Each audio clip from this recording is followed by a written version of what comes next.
We've all been there. We've been playing with our dose, our recipe, our grind size, and our yields, and we think they're spot on, but the coffee still doesn't taste quite right.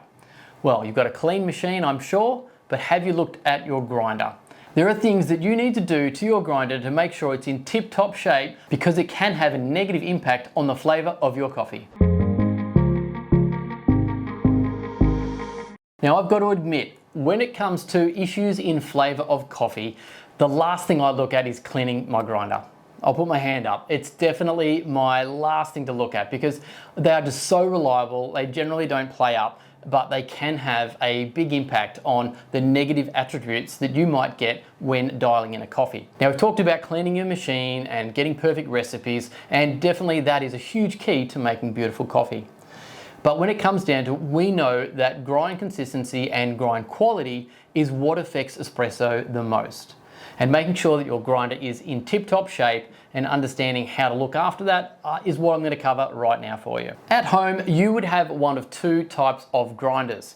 A hopper grinder like this rocket I have here, or a single dose grinder like the DF54.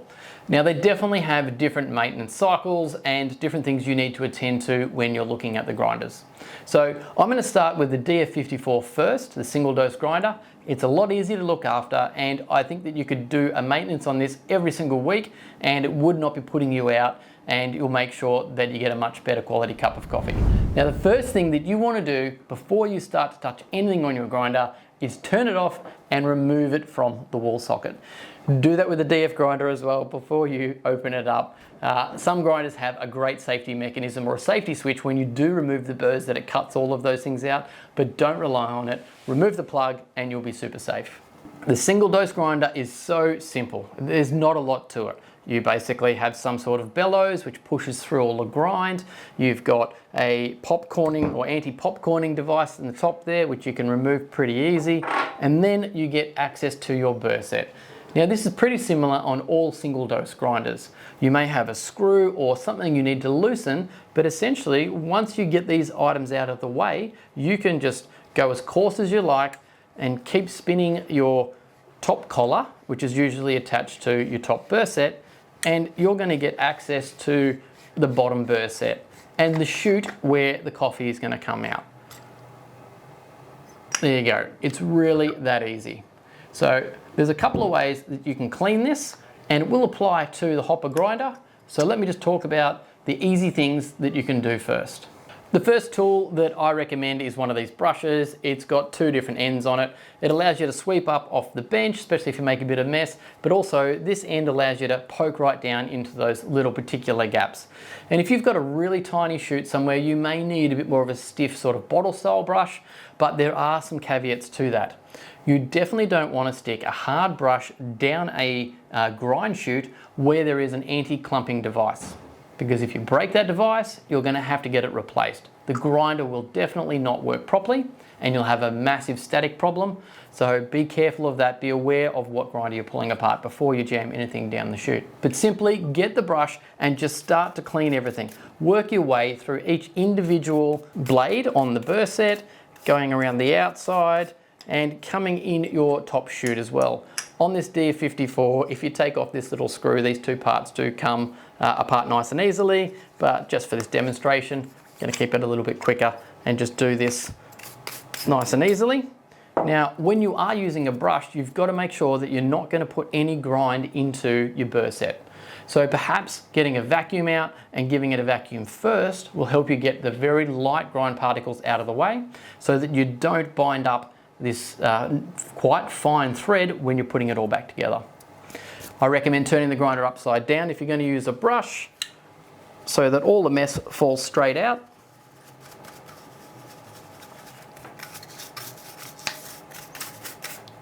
If you had an air gun, you could blow some air in there, or you could vacuum as well. When you open up your grinder, you want to look for a couple of key things. Is there a jam bean anywhere? Is there any oil buildup that's been there for quite some time? Is the outer area where these little paddles come through and swipe the coffee out down the grind chute actually full of coffee oil? Now, if that's the case, you will have to remove your bottom set of burrs and get in there and give that an extra clean as well.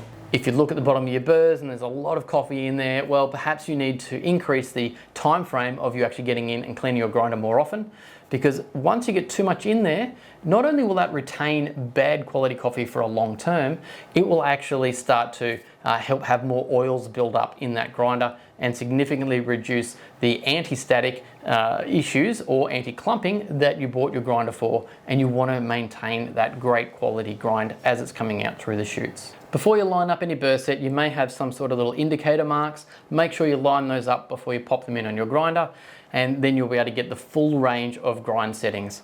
So if you do that wrong, you won't be able to get your grind fine enough. So just have a good look when you pull it apart. So go coarse first. Once you feel that thread just slip off each other, then go fine. There we go. And you'll be able to go all the way back down to your burr's touch, come back half a turn, and you'll be in the right spot to start to redial back in. Pop on your anti-clumpers as well. And your bellows, and you're done. So I've got the grinder back together and I've turned it on, and a little bit of grind came out, and using the bellows on this grinder, you can push it all through. Essentially, that is a clean grinder. Now, to best maintain this grinder, getting yourself some sort of grinder pellet would be an ideal solution. Once you've given that a clean, what it's going to do is coat your burrs, the chute, and all of the surrounding internal parts where the coffee grind is going to move, and allow it not to clump up. So let's run some grinder cleaner through this DF54. I'm just going to open the pack up. Now with a single dose grinder, I definitely recommend to have it on first. So I'll turn that on. Pop in our grinder pellets. There you go, and we've got the bellows here, so let's see. There you go, you can see how much comes out. And that's a good coating. Now, just for interest's sake, we'll try and look in here. You can see how much coffee grind actually came out with those pellets, even though I'd pulled it apart and brushed it. So there's definitely spots where you're going to find some extra grind in that grinder. So well done, pellets. If you are going to run grinder pellets through, definitely pop some beans through before you have your next brew, just to get rid of any of that residue.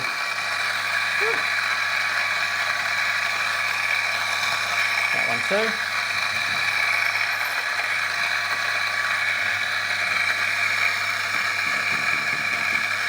You can see some of that residual powder actually coming out into that grind still.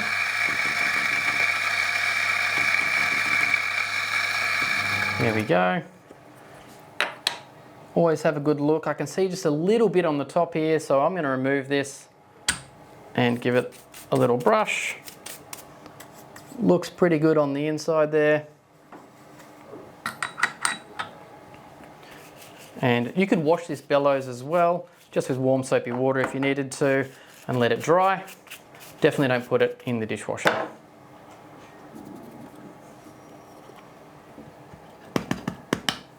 There you go.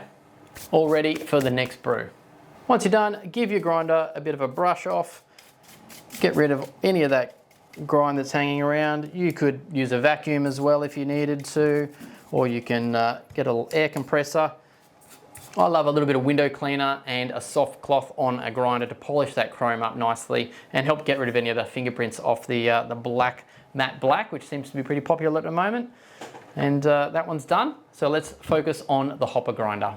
Now you may have a hopper grinder or an electronic doser grinder. They're very common names for a grinder like this, but essentially you've got a bigger hopper on the top. You can store a larger amount of beans that will fall through the burr set and be delivered at the moment in this grinder by an electronic amount of time. Now if you went way further back, you may have a manual dosing chamber on there, and then you'd have to give that unit a particular clean as well. And that would more be on like a Mazda Jolly or something like that, and they're a bit of a beast. You need to really get in there, give those a good brush out and a clean. If you need to pull them apart, just start from the top and work your way down. A lot of screws and bits and pieces, but remember how to put it back together. They're a pretty tricky beast. But essentially most grinders now have a big cone on the top here. Once the grinder activates, it will come out through the chute and fall straight into your portafilter basket. Now, this is the Faustino 3.1. It's probably one of the trickier grinders to pull apart to get access to here, but we're going to take you on that journey. You may need a flathead or a Phillips head screwdriver to pull your grinder apart, and maybe a smaller Allen key as well. So for this particular grinder, you'll need a flathead and a 2.5mm Allen key. Now let's dive into the top of the grinder. We're going to remove our hopper, we'll close our hopper slide, and essentially we want to make sure we remove our beans. Pop them in some sort of storage container, and I want you to inspect two things on your hopper. The color, you can see this is a brand new hopper, but if you've got an oil look on here or even some brown scum, essentially that is the coffee oil that's come out of the beans you've been purchasing. So you'd have to clean that up. Don't put them in the dishwasher. Just use warm soapy water and keep on top of this regularly. Once you get a big buildup on here, you can never get it this clean again. The other thing you need to look at is your hopper slide. Now, if this isn't working freely, you won't have the same rate of bean flow into your burrs, and essentially every time you hit your electronic dose button, it's going to change the grams that you end up in your portafilter handle. So as much as people think, oh yeah, it's just there to open or close if I'm removing it from the hopper, if it's just a fraction closed or a bean's jammed in here, it's not going to keep the beans flowing through evenly onto the burr set. So in the case of this grinder, you have to start removing quite a few things. You've got your 3 Allen key bolts here to remove your top burr set. Once you get those out, you can pull the top burr set out freely, gives you access there. Then you've got to take off your grind adjustment knob. Then there's 4 main Allen key bolts holding down this top plate. You'll have to remove those 4. It'll slide backwards, allowing you to remove the top touchpad to your cone, essentially, which catches all the grinds and exposes your grind chute. Give that a bit of a brush out. With these kind of grinders, I do recommend getting a vacuum and giving it a vacuum out, because you definitely can't get as much access as you do with a single dose grinder. Have a look in for any debris, a stuck bean, or we do know that coffee is dried on the ground. We can find things like rocks, nails, sticks, all this other crazy stuff. Have a good look in and make sure that there is no debris inside that grinder, which is going to cause any of your grind to slow down through the grind chute. Again, if you want to put some grind crystals or pellets into your grinder, well, I wouldn't put it through the hopper because you can clean that and keep it nice. There's no real need for the pellets to go through the hopper. Just get some other little takeaway cup or something you can sit over the top and pour in the crystals straight into the burr set. And again, once they've made their way through, you can grind some coffee through, and that will help get rid of any of that residue from the pellets. So cleaning your grinder in all those steps I talked about there is definitely going to help you get a more consistent dose and better grind particle size. But there are a few things that we seem to forget about a grinder as well that you should be checking on a regular basis. Is there any pest infection in your grinder? Now, I know that sounds odd, but we always get ants and cockroaches in grinders, and they cause an absolute mess. So they can definitely affect the electronics and cause them to break down. The main on and off switches, are you pressing them so much they're starting to wear out? You might want to find that out, because if it is on or off sometimes, but it works and then it doesn't, you definitely want to get that replaced, because that could be an electrical short. If you do activate your grind either by an electronic panel or a main button and it stutters and doesn't quite start work, that's a capacitor inside your grinder not able to actually get that electric motor up to speed to give you the grinding that it needs. You definitely want to get that fixed straight away.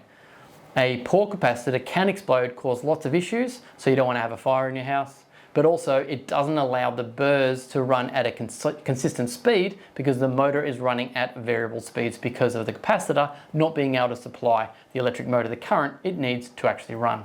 The other thing is, make sure you inspect your cord.